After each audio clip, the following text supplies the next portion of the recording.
I think comprehensible input became popular for two main reasons. One, language education in school and with language learning apps is so bad that even though comprehensible input isn't that effective, it seems like the golden method in comparison. Yeah, you're right.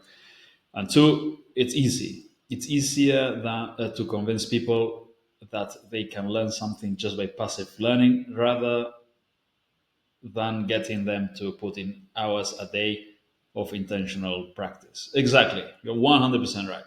This is my low May, by the way, in the comments. Yeah, number one is the school and grammar system is horrible. I don't know why. Someone must be enriching themselves with this because I don't know why they keep doing this. It's so bad. It's such a massive waste of time and money. Someone must be benefiting of it because the school system can't be this incompetent. It's insane the amount of people who like I see it all the time. People here we all had more than 10 years of English in school, and most people can't speak it. They know vocab and they can have some really basic interaction. They can order things or they can greet people, things like that, but that's it. And with a terrible accent, and they can't understand much themselves because they don't know how pronunciation works, and they can't really, yeah, they're at a very basic beginner level after 10 years of classes or more. So in comparison, if you just do input, obviously the results are better than that. So you have to give them that input. In comparison, it's more effective. If you know a little bit of vocab or the language is relatively easy, and if you just start doing input and you do 5,000 hours of YouTube videos and podcasts of English or French or whatever, you'll end up understanding everything and speaking not well, but you'll be able to have decent conversations, although slowly. But the second reason is what you hit the nail in the head. It's easy. It's easier to convince people that they can learn something just by passive learning rather than getting them to put in hours a day of intentional practice. This is the difference between the high achievers and the mediocre people. I don't want to call them losers, but people who just for them, understanding a little and speaking a little is enough. And any kind of yeah, some people just they have no standards, and if you have no standards, it's okay for you to spend 2,000 hours watching YouTube videos in order to have a basic level in the language. For someone who is a high achiever, those are the ones I coach one on one. They don't have an hour to waste. So they want every hour to be used efficiently, and they want to learn as fast as possible. They want the results as fast as possible, and they don't want to waste time. Anyone who makes money, and I mean above average money, not above average, um, like someone who's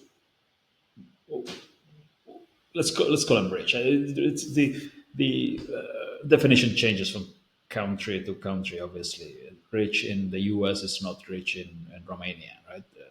Rich, like, average in the U.S. is rich in Romania already. Oh, yeah, you get the idea. But anyone who's making good money, has a business, is a high achiever, has goals, and they don't want to waste time.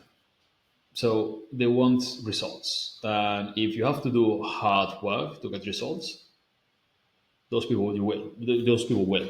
Um, if you're not willing to do the hard work, you probably you'll probably be you'll probably be getting you'll be getting mediocre results in all areas of your life or most areas of your life because you probably not willing to put in the hard work and anything else either. uh, that's what it is. So if you rather spend thousands and thousands of hours watching videos and eventually understand the language and speak a little bit, okay, if that's for you. But my channel is not for you. For those people, this is for people who value the time and people who are high achievers and they've got goals and they want to get things done. And if you have to work hard and do retrieval practice, which is frustrating and stressful, not stressful, but it's frustrating and hard work and it's tiring. If you have to do an hour a day of that, you do it. And if you have to listen and repeat sentences over and over again for an hour or two a day, you do it. And if you have to memorize X amount of words a day using associations, you do it. And you keep doing it.